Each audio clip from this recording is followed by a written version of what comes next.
At my son's wedding, my sister Vivian raised her glass toward his chief executive, smiling the sharp way she does when she's hunting a favor, and introduced me as the unemployed drifter surviving on family handouts.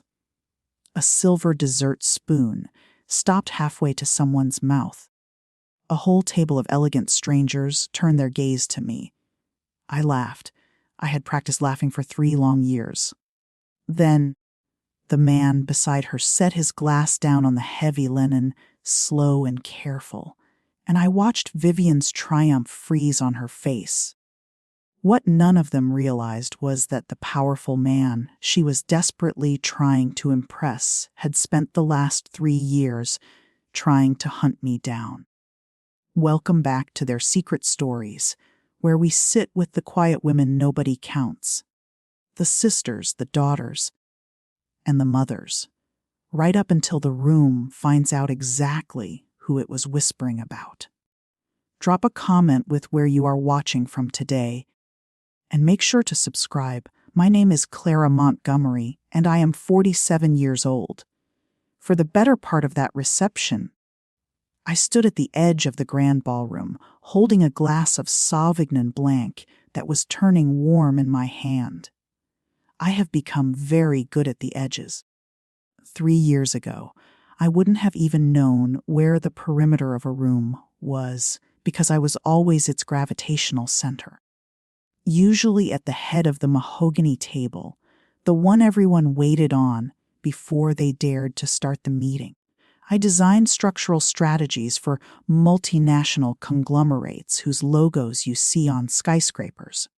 I built the kind of career that academics write case studies about. And I did it without an inheritance, a wealthy spouse, or a soft landing anywhere. Self-made was what they called me back when anyone still bothered to speak my name. Now I was just the quiet woman by the coat check, watching my son, Tristan, share a laugh with his new wife, Sienna. And in that moment, I felt the strange, deep peace of a person who has already faced her deepest fear, lost and survived anyway. Tristan inherited my mother's eyes when he smiled. Nobody at that reception knew that. None of those polished guests had spent 2 years sitting beside a sterile hospital bed, nor did they understand the quiet ledger of everything those 24 months had systematically emptied from my life. To them, I was just Vivian's sister, the jobless dependent you spoke to with the patronizing kindness reserved for a stray animal. I let them believe it. I had discovered that being underestimated is a form of silence that offers its own shelter. But underestimation is always a loan, never a gift. And eventually, the bill comes due. The call arrived on a Tuesday, a little over 3 years before the wedding, and I remember the exact lighting because I was standing in a towering glass conference room 50 floors up when my phone screen illuminated with my mother's name. I was only days away from being named global managing partner. I had spent 2 grueling decades clawing my way toward that executive door, and it was finally swinging open. I stepped out into the corridor, slightly annoyed by the interruption. When my mother uttered the words pulmonary fibrosis, then she said terminal stage. Suddenly, the 50 floors of corporate success beneath my feet felt entirely hollow. She was 68. The specialists presented us with survival numbers, and the numbers were small.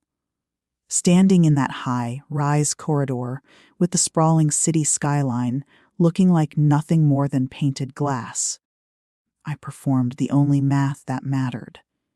I could secure the partner title, or I could preserve the remaining time. I didn't agonize over the decision. I walked back into the boardroom, withdrew my candidacy, and watched 20 years of ambition dissolve into the air. Vivian was living in another city at the time. I phoned her that evening. She said something to me on that call, quick, dismissive, and light, that I didn't truly comprehend for 3 years. But when I finally did, it unlocked every secret motive she had ever kept hidden. That understanding, however, would have to wait for a table draped in white lace and a man setting down his glass. That night, I simply listened to her words and let them drift away. Here is the fundamental truth people misunderstand about my sister and me. We were both given the option. When it became undeniably clear that our mother could no longer care for herself, we held a family meeting over speakerphone, the chaotic kind where everyone talks over one another. Someone finally asked the hard question. One of us would have to step back. Vivian was a mid-level manager then. Desperately clawing her way up a corporate ladder, she was terrified of slipping off. When the question landed, her voice sharpened. "I can't just abandon everything I've sacrificed to build," she said, her words rushed and rehearsed, as if she needed us to accept the justification before we could process her refusal. The painful truth is, I understood her. Having now abandoned everything I built, I know the exact crushing weight of that choice. Vivian wasn't a monster. She was just a woman clinging to a high rung in a downpour, unable to conceive of letting go. So I stepped forward. I volunteered the way people volunteer for the burdens no one else will touch, fueled by equal parts pride and devotion, entirely blind to the fact that the world keeps two entirely separate ledgers, one for the people who stay and one for the people who walk away. I didn't harbor any bitterness toward her back then. I want to be entirely clear about that. The resentment crept in later, and it didn't stem from the caregiving itself. It stemmed from what Vivian decided that caregiving represented. 2 years is an eternity when measured in medication schedules and oxygen levels. I mastered the complex terminology of advanced pulmonary care the way I had once mastered corporate restructuring. Fluently, and entirely against my will, I downsized my life, selling my apartment to move into a modest rental so our savings would stretch. My phone, which had once vibrated constantly with executives begging for my counsel, gradually fell silent and then went entirely dark. I didn't have the emotional capacity to mourn that loss on top of everything else. On certain nights, my mother would emerge from the heavy fog of her illness and look at me with striking clarity. During one of those rare moments, she whispered something that I have carried with me like a smooth stone ever since. She gripped my hand and said, "They will always evaluate you by the stage you stand on, Clara. Do not ever define your worth by their applause." I told her she was being overly dramatic. She smiled weakly, reminding me that dying earned her that right. We both laughed, a genuine deep laugh, not the practiced kind. That was our last good week. There is a profound mercy in not knowing which week is the final one until it is already a memory. My mother passed away in the spring, and a bizarre shift occurred at her memorial. People began speaking about me in the past tense, not about my mother, about me. An aunt patted my forearm with pity, murmuring about what a tragedy it was that I had thrown my potential away. Remarking on how formidable I used to be, Vivian flew in for 48 hours draped in designer black, weeping elegantly enough that half the room rushed to comfort her. By the time the reception ended, she had assumed the role of the grieving, long-suffering daughter, while I was cast as the exhausted, stagnant relative who had merely been handling the logistics. She told a cousin with practiced warmth how deeply concerned she was for me, hoping I would find my path again, as if I had simply lost my way rather than escorted our mother to the edge of her life.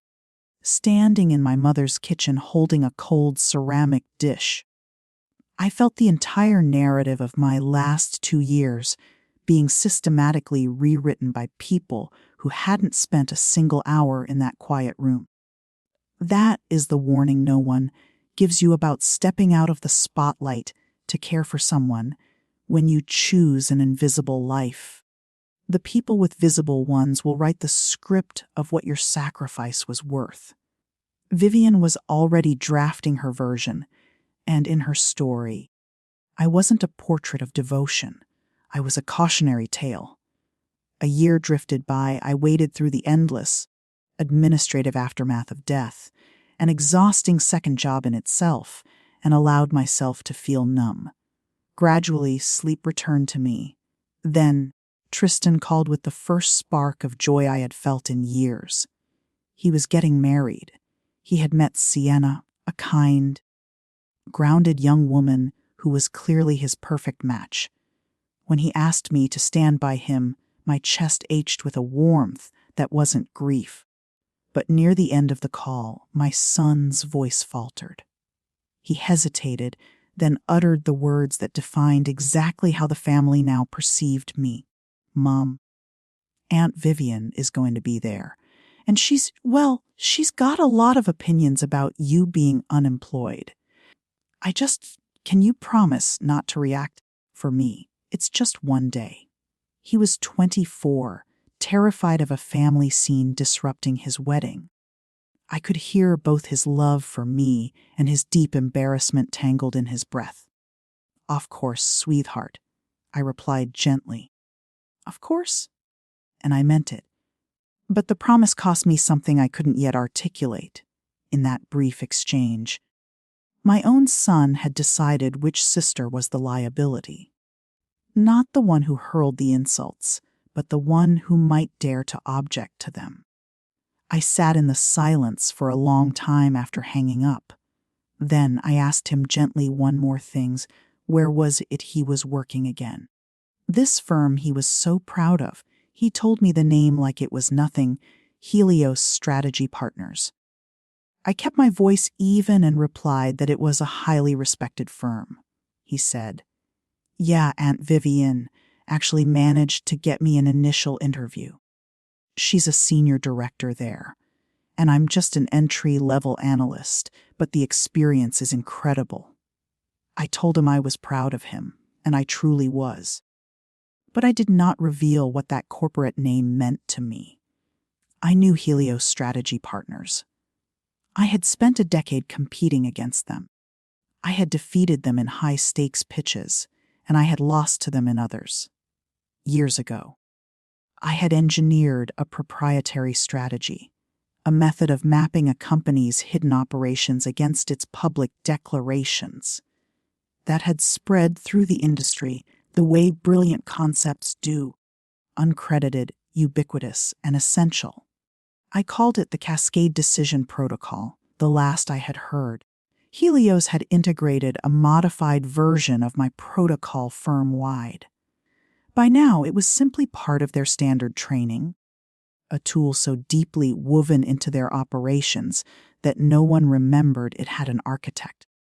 And Vivian had built her entire director-level career standing on top of my intellectual foundation, without ever having a reason to suspect whose name had originally been stamped on it. Least of all the sister she had never cared to ask.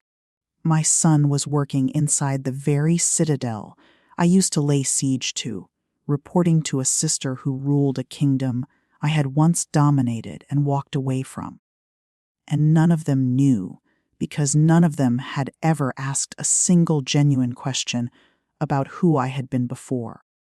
I could have shattered that illusion for Tristan that night. I chose not to.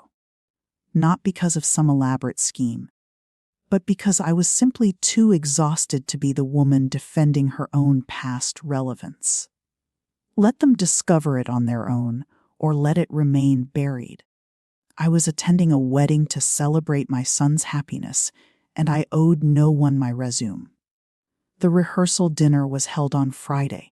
Sienna's family possessed the kind of quiet, multi-generational wealth that doesn't need to scream. The venue was a private dining room in an upscale mountain, View restaurant where the staff refolded your linen napkin the moment you stood up. I wore the one high-end designer dress I had preserved from my former life, feeling like an artifact of a woman I used to know. Sienna's parents welcomed me with the polite, cautious hospitality of people who weren't entirely sure what to make of my circumstances.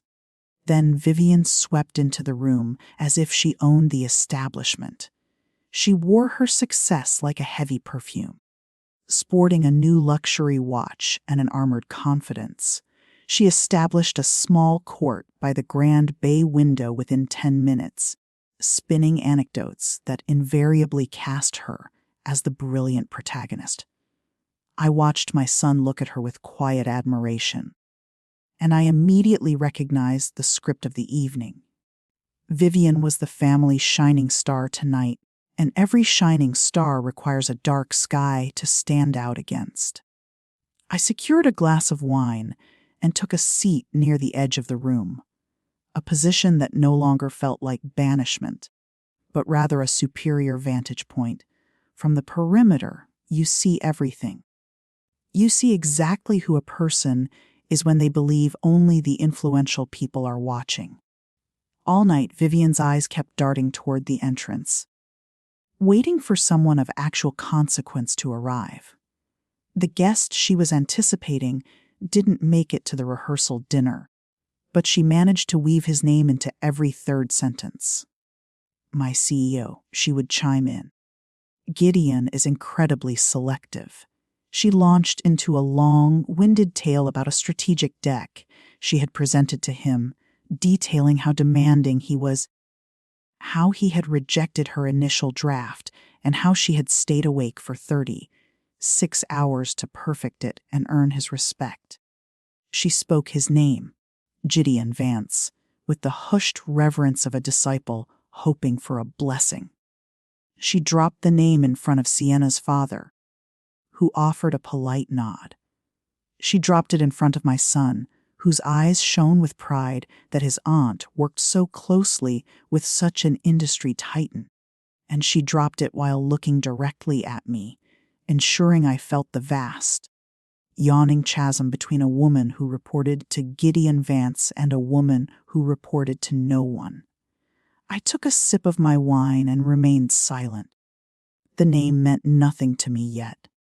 I had departed the consulting world before Gideon's rise to the executive suite, and our paths had never crossed. But Vivian didn't know that. She only knew that I had once been formidable and was now, in her eyes, nothing. And she wanted the ghost of my past self to witness how high she had soared. She wanted an audience for her triumph. She had no idea she was about to get one. It was Sienna's mother who turned to me during the main course, asking with genuine interest, "And what about you, Clara? What is your focus?" A simple, decent question. I parted my lips to answer her honestly, to explain that I had paused my consulting career to care for my mother and was currently assessing my next steps, which was the dignified truth. But Vivian cut in before I could utter a single syllable. She let out a soft, patronizing laugh. "Oh, Clara's between things right now. She's been resting for quite a while." She delivered the line with a sweet, maternal fondness. That was her particular talent, wrapping a blade in affection so that anyone who flinched would appear overly sensitive. Sienna's mother offered a strained, polite smile and quickly steered the conversation elsewhere. I sat there, having been publicly introduced to my son's new family as a person defined entirely by an empty space, a blank corridor. As if the 24 months I had spent holding my mother's hand as her life slipped away were merely an embarrassing gap on a timeline, rather than the most profound duty I had ever executed.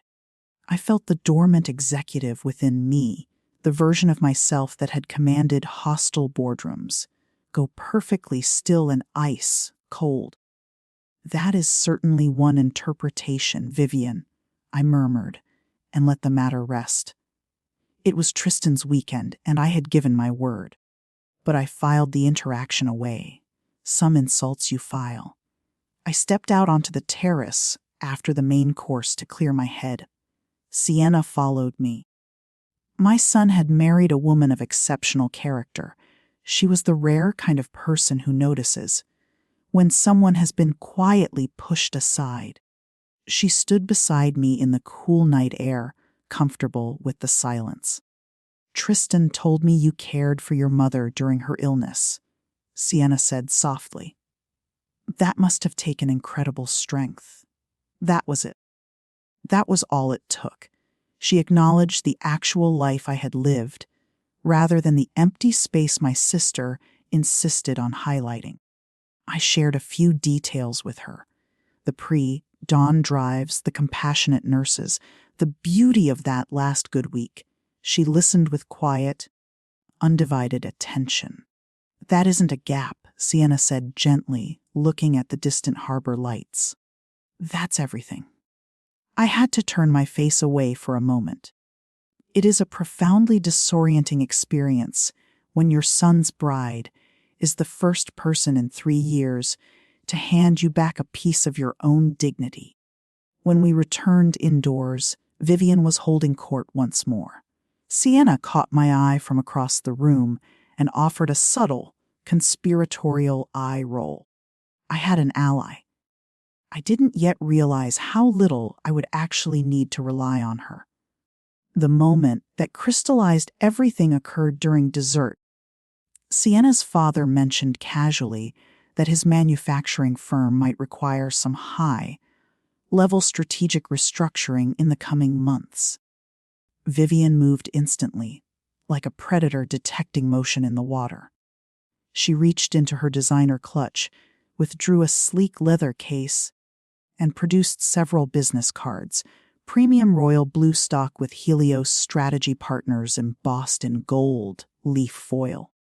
She fanned them across the pristine tablecloth like a winning hand of poker, sliding them towards Sienna's father with a polished smile.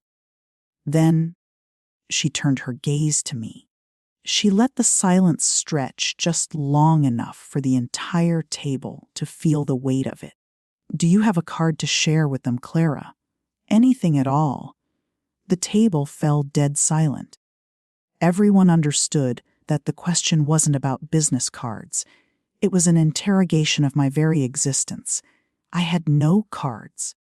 I had left my executive stationery in a desk drawer 3 years ago, and I hadn't printed new ones because I didn't yet know what my next title would be. So I sat there empty, handed in front of my son and his new family, while my sister's gold embossed cards lay fanned across the linen like proof of her reality and my insignificance. I smiled calmly. No, I said. I'm fresh out. Vivian smiled back, entirely satisfied. The dessert plates were cleared, and the moment passed for everyone, except me. I would carry the image of those fanned out cards in my mind all the way to the wedding reception. If you have ever stood in a room with empty hands while someone laid down their achievements like a royal flush, you know the suffocating weight of that silence. Tell me in the comments, did you keep your composure too? Stay with me. This is where the story shifts. That night, back in my quiet apartment, I did something I hadn't done since my mother passed. I retrieved a wooden keepsake box from the top shelf of my closet. It didn't contain corporate contracts or industry awards. It contained a single photograph. It was a picture of my mother and me at an international trade summit in Zurich about 10 years ago. Both of us were laughing at something just out of frame. I was wearing an event badge and a tailored blazer.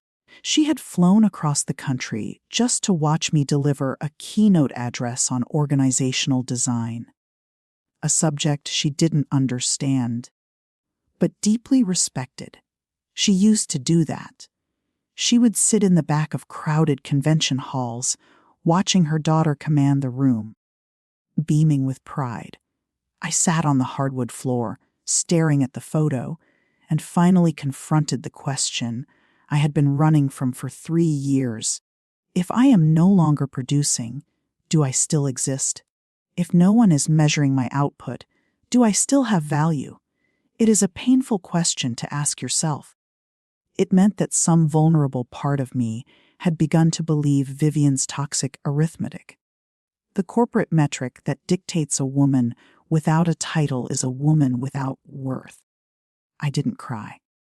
I simply sat with the photograph and let the question exist in the light, because you cannot repair a fracture you refuse to acknowledge. My mother's voice echoed in my mind from our last good week. Do not ever define your worth by their applause. I slipped the photograph into my clutch. I don't know why. I just wanted her presence with me at the wedding. The following morning, Tristan needed help with his bow tie. He always has. He came to my dressing room at the estate's chapel, the silk bands hanging loose around his collar, wearing that same helpless expression he'd had since he was 6 years old. I stepped forward and tied the knot, using the precise movements my own father had taught me. His hands were trembling slightly with nervous anticipation. I smoothed his lapels, looking at my son in his tuxedo, swallowing the tightness in my throat. He caught my reflection in the mirror. For a brief second, his composure wavered. "Mum," he whispered. "About what I said on the phone, about Aunt Vivian. That was unfair of me. I shouldn't have asked you to hide." I placed a hand on his shoulder. "It's fine, Tristan. It's just, she gets so loud." And I didn't want any friction. I cut him off gently. "Tristan, this is your wedding day. I am not going to bring a single ounce of conflict into it. That is my promise to you, and it is a gift, not a sacrifice." He embraced me tightly, the way he used to when he was a boy frightened by a summer storm. Over his shoulder, I looked through the arched window at the manicured lawns of the estate, the white chairs, the guests arriving. I had promised him peace, and I fully intended to deliver it. What I didn't realize was that the peace was about to be shattered by someone else entirely. The ceremony was elegant and brief. Afterward, the reception commenced in a magnificent stone pavilion, wrapped in climbing ivy and illuminated by hundreds of delicate fairy lights against the twilight. They had seated me well toward the back, at a table shared with an elderly great, aunt and 2 of Sienna's college friends. I understood the placement. The head tables were reserved for the figures the day was designed to impress. From my vantage point, I watched Vivian work the room. Specifically, I watched her shadow one guest, a man in his mid-50s with silver-streaked hair, wearing a bespoke charcoal suit that fit with absolute precision. He possessed the quiet, effortless gravity of genuinely powerful people, occupying no more space than necessary. Vivian orbited him all evening. She brought him fresh drinks, laughed a half-second too long at his remarks, and gestured animatedly.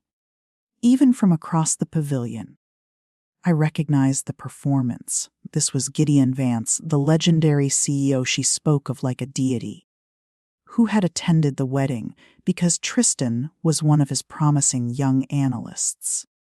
Vivian had decided tonight was her moment to secure her advancement. I took a slow sip of my warm wine. Then Vivian's gaze swept the room, locked onto me at my distant table, and she began steering the CEO directly toward my position. I saw the storm approaching. Vivian was walking Gideon Vance over, and I knew exactly what role I was meant to play the foil. She wanted to demonstrate her patronizing charity to her superior, showcasing how graciously she tolerated her unemployed sister, illustrating just how far she had ascended from her humble origins. Some people build bridges. Vivian only knew how to build a pedestal, by standing on someone else's back. And tonight, at my own son's wedding, I was the designated stepping stone. I set my wine glass down. I aligned my posture, invoking the muscle memory of an executive preparing to face a hostile board. Across the pavilion, Sienna saw the movement and began making her way toward us, though she was too far to intervene. Tristan was laughing at the head table, entirely oblivious. Vivian arrived at my table, her face glowing with false warmth. She gestured toward me with an open palm, like a guide pointing out a historical ruin. "Gideon," Vivian said, her voice carrying clearly over the ambient chatter. "This is my sister, Clara, the one I mentioned to you. She's been unemployed, living off the family's goodwill for several years now. Bless her heart. She delivered the insult to her CEO at her nephew's wedding with a bright, cheerful smile." The great aunt beside me gasped softly. One of Sienna's friends stared intently at her plate. I did the only thing I had trained myself to do over 3 years of being defined by other people's narratives. I laughed. It wasn't a bitter sound. It was almost amused. I looked up at Gideon Vance and spoke the absolute, quiet truth. The words that closed one chapter of my life even as I uttered them. "She's correct," I said. "I don't carry a title anymore. I meant it as an exit, a silent surrender to her narrative. You win, Vivian. I am done defending my past." But sentences have a way of shifting weight once they are spoken. The moment the words left my lips, they ceased to feel like an apology. I don't carry a title anymore. As if a corporate designation had ever been the source of my gravity. Across the table, Gideon Vance went entirely still. He set his glass down on the linen with slow, deliberate precision. He looked at me with an intensity of focus I hadn't experienced in 3 years. "I'm sorry," he said, ignoring Vivian completely. "I don't believe we've been introduced properly." "What did you say your name was?" His voice was low, carrying a sudden sharp edge of professional curiosity. "Claire," I replied. Vivian rushed to reclaim the spotlight. "Montgomery," she injected quickly, forcing a laugh. "She's a Montgomery, obviously. Like me." Gideon's eyes never wavered from my face. "Clara Montgomery," he repeated, a memory clearly clicking into place behind his eyes. Not the Clara Montgomery. The creator of the Cascade Decision Protocol. The great aunt looked utterly bewildered. The plastic smile on Vivian's face began to fracture. I felt a quiet pulse of adrenaline. "I authored the original model, yes, many years ago." Gideon Vance, the chief executive of Helios Strategy Partners, let out a soft, stunned breath. He shook his head. "Many years ago?" "My entire global operations and analytics division is built upon your original architecture." The surrounding tables fell completely silent. Vivian's hand gripped the back of an empty chair so tightly her knuckles turned white. Gideon explained it plainly, which made the revelation devastating for my sister. He stated that Helios had adopted my Cascade Decision Protocol firm-wide years ago, that it was the foundational cornerstone of their strategic decision-making. "For the last 3 years, Gideon said, I have instructed my executive recruiters to place your name at the absolute top of our search list. We tried every avenue to find you. You had completely vanished. No active consulting, no board memberships, no digital footprint. I assumed you had been locked down by a sovereign wealth fund or a foreign competitor under a massive non-compete." He shook his head in disbelief. "I couldn't fathom how someone of your caliber simply disappears." I replied evenly. My mother became terminally ill. I stepped away to care for her until she passed last year. I've been determining my next steps since. The words settled over the pavilion with a weight that silenced even Vivian's capacity for spin. Gideon Vance looked at me with profound respect. So, while my entire firm was searching the globe for you, you were where? In a quiet room. Then at a cemetery. Then finding my own footing, beside him. Vivian had turned an ashen shade of gray. The look of a woman realizing the foundation she had spent years building was collapsing beneath her feet in front of the one man she needed to impress. Now, Vivian had a choice. There was a path where she could have saved herself with grace.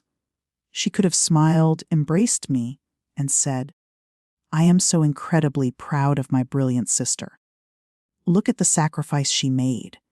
She could have allowed the truth to elevate her as the sibling of a legendary strategist.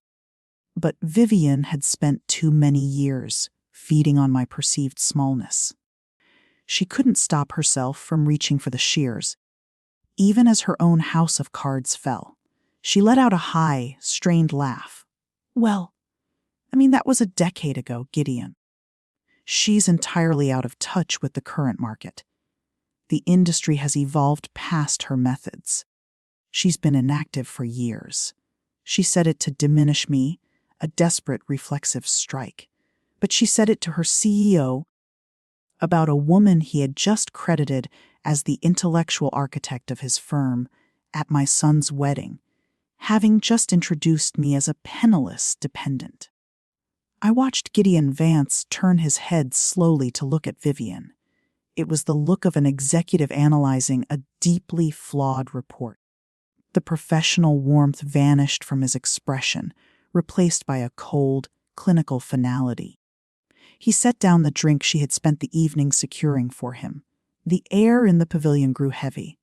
"Vivian," Gideon said, his voice quiet, yet carrying to the adjacent tables. "I've observed your ambition in the office. I've tolerated the sharp elbows, chalking it up to drive. I gave you latitude." He paused, letting the silence ring. "But I have just watched you humiliate your own sister, a woman whose intellect our entire enterprise relies upon, introducing her as a charity case at her own son's wedding, simply to elevate yourself in my eyes." Vivian's lips parted. "Gideon, please, let me explain." He raised a hand, stopping her instantly. "This is not the venue for this discussion, and I will not permit a scene. But HR will contact you first thing Monday morning. I believe you already understand why." He delivered the verdict with the calm precision of a judge. No raising of his voice, no anger. The most powerful man in the room had quietly, professionally ended her career, and he had done it not to champion my brilliance, but because her cruelty was an organizational liability. Vivian made a small, suffocating sound. And what surprised me most was that I felt no surge of triumph, no rush of vindictive pleasure. I looked at my sister's shattered face in front of Sienna's family and my son and felt only a profound, heavy sadness. A single quiet sentence had dismantled a woman who believed a corporate title made her invulnerable. And I realized I didn't want her destruction. I wanted something else entirely, and I was only now finding the vocabulary for it. The pavilion erupted into hushed whispers. Tristan rushed over, his eyes wide, looking between his mother, his aunt, and his CEO, trying to comprehend how his wedding day had shifted on its axis. Sienna reached me first, placing a reassuring hand on my shoulder. A young woman aligning herself with the mother. In-law the rest of the family had treated as an invisible shadow. I will love her forever for that simple gesture. Vivian sank heavily into a chair, her composure completely gone. For a moment, the mask was entirely off. She looked at me across the ruins of her career and whispered, almost to herself, "You were always the one they remembered." It was a confession she had kept locked away for 40 years. in that single, broken sentence. I finally understood her desperate refusal 3 years ago. She hadn't walked away from our mother because she lacked a heart. She had refused because she was terrified that if she stepped out of the light for even a second, the world would forget she existed. She believed the universe naturally gravitated toward me and that she would simply vanish without her title. Her cruelty wasn't strength. It was the panic of a drowning woman. I stood up. The guests seemed to expect a final, devastating remark to settle the score. I didn't offer one. Instead, I walked over to Gideon Vance, gesturing toward a quiet space near a stone pillar wrapped in ivy. That was an extraordinary display of integrity. He began, "But I owe you a sincere, Mr. Vance." I interrupted gently. "I have a request, and it may sound unconventional."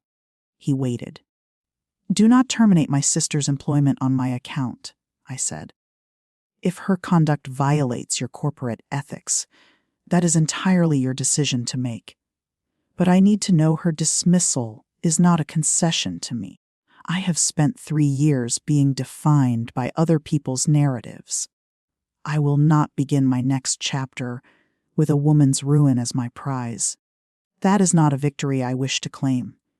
He studied me, searching my face. And as I spoke those words, I realized they weren't just about Vivian. I was establishing a boundary for how I would interact with the world from this day forward. I would no longer accept titles or punishments handed down by others. I was the author of my own narrative now. Gideon Vance slowly smiled. A genuine, warm expression. "You are precisely the strategist I have spent 3 years searching for," he said. "And now I understand why you were impossible to track down. Leaders like you don't leave a trail. You leave a legacy and walk away." Then he transitioned into executive mode. He made a formidable pitch. He wanted me at Helios Strategy Partners, not as an external consultant, but in a senior leadership role, running global strategy at the very top of the enterprise. He named a compensation package so substantial that the great aunt, still straining to listen, gasped again. He promised a massive public announcement, correcting the industry record in a single press release. He offered to restore in an afternoon every ounce of professional status the last 3 years had stripped away. To finalize the offer, he reached into his breast pocket, retrieved a premium, heavy stock business card, and placed it on the high top table between us. The ultimate card. After a weekend of having nothing to present, the most powerful man in the room was offering me his personal card, inviting me to reclaim my status on his terms. I stared at the small rectangle of paper. I won't lie and say I didn't hesitate. I wanted it. Every starved part of my ego from the last 3 years urged me to take it. Take the title. Take the money. Return in triumph. Let Vivian read the announcement. It was, by every metric of my old life, the ultimate victory. The door I had walked away from was swinging open again, and this time there was no tragedy demanding my retreat, but wanting and needing are entirely different ledgers. And my mother had taught me how to read a balance sheet. If I accepted that card, my value would once again be derived from the outside, bestowed by a powerful executive, printed on paper I didn't design, validated by someone else's company. I would be playing Vivian's game, winning by her rules. And to win another person's game is to agree to their terms of play. I looked at the card and heard my mother's voice clearly. Do not ever define your worth by their applause. I understood the lesson she had spent 2 years teaching me. I had spent my entire life believing my worth was tied to my productivity. Build the framework, secure the client, command the boardroom. If you stop producing, you are between things. That was the toxic math Vivian lived by. It was the arithmetic that made her flee from our mother's bedside. It was the same math that had almost convinced me, looking at an old photograph, that a woman without a title was empty. But the most significant, valuable work of my life had been performed in a quiet room with absolutely no applause. I had held my mother's hand through 2 years of uncredited, unheralded devotion, and it hadn't been a gap, it had been the absolute summit of my life. The world called those years empty. The world was wrong. My mother wasn't telling me to build a grander stage than Vivian. She was telling me to stop letting the stage define my height. I looked up at Gideon Vance. For the first time in 3 years, I knew my exact worth, and I knew it couldn't be printed on cardstock.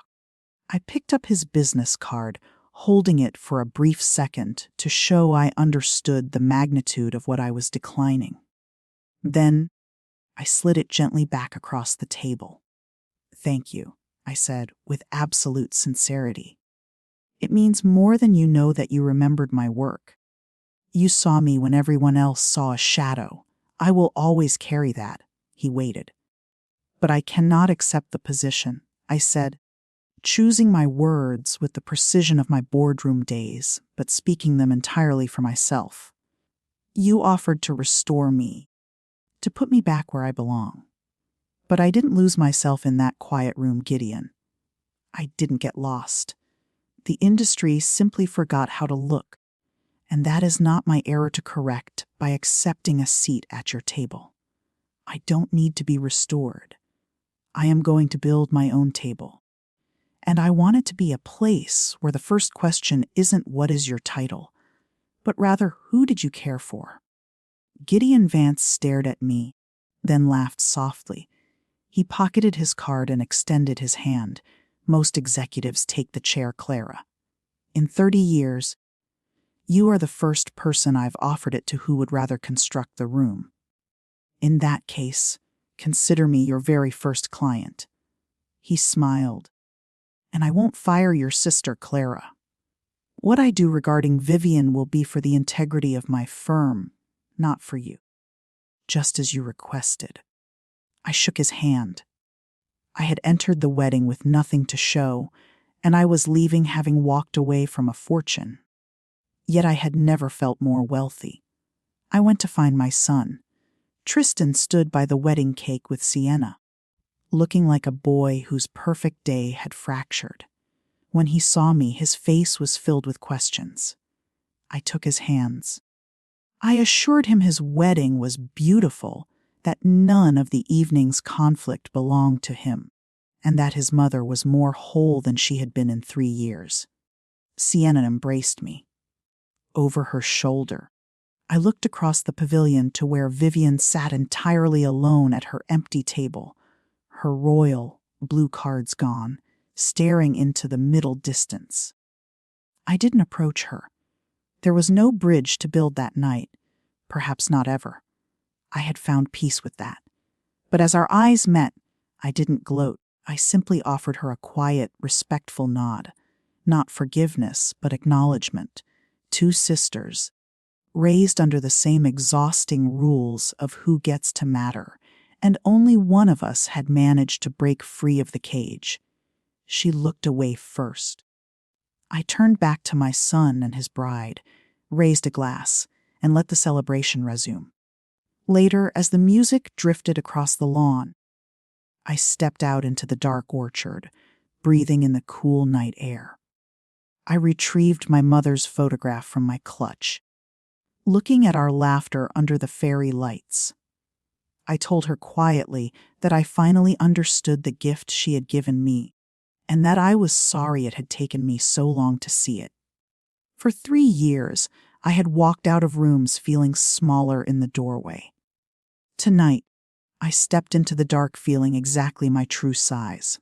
I had no title, no card, and no corporate backing. But I was no longer between things. I was at the absolute beginning of my own path. That was a little over a year ago. Here is what has unfolded since.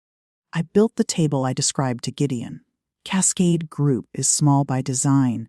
Just 3 strategists and a hand-selected roster of clients. Gideon Vance was true to his word and became our anchor client, opening doors we never had to knock on twice. It is not a corporate empire, and I have no desire for one. I've lived the version of life that chases the largest room, and I am never going back. The firm is enough. It is mine, and it measures the metrics that matter.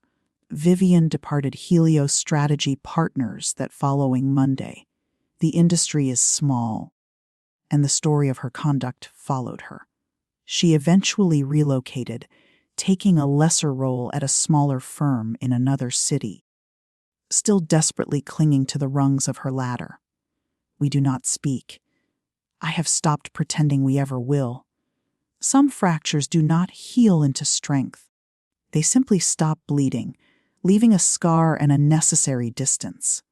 The world's corporate arithmetic remains unchanged. It still worships the title and views a caregiver's sacrifice as an empty gap. I cannot fix that, and I have stopped trying to. But Tristan and Sienna come for Sunday dinner often. Sienna is pregnant now, and my son hugs me like a man who knows exactly what his mother's presence is worth. That is the reality, smaller than a fairy tale, but infinitely more real. The 3 years I was taught to view as a void were, in truth, the most substantial years of my life, and a person's worth was never meant to fit on a piece of cardstock. Last week, I interviewed a candidate for our firm who had taken a 3-year hiatus to care for her aging father. Her hands trembled as we reached the gap on her CV, bracing for the inevitable judgment. I didn't ask her to justify the gap. I asked her to tell me about her father. She began to cry, and then she began to talk. I knew I was going to hire her before she even finished her sentence. A card, a laugh, a quiet man setting down his glass. If there is a quiet woman in your life carrying a burden the world refuses to see, tell her today. Subscribe to their secret stories, and I'll see you in the next one.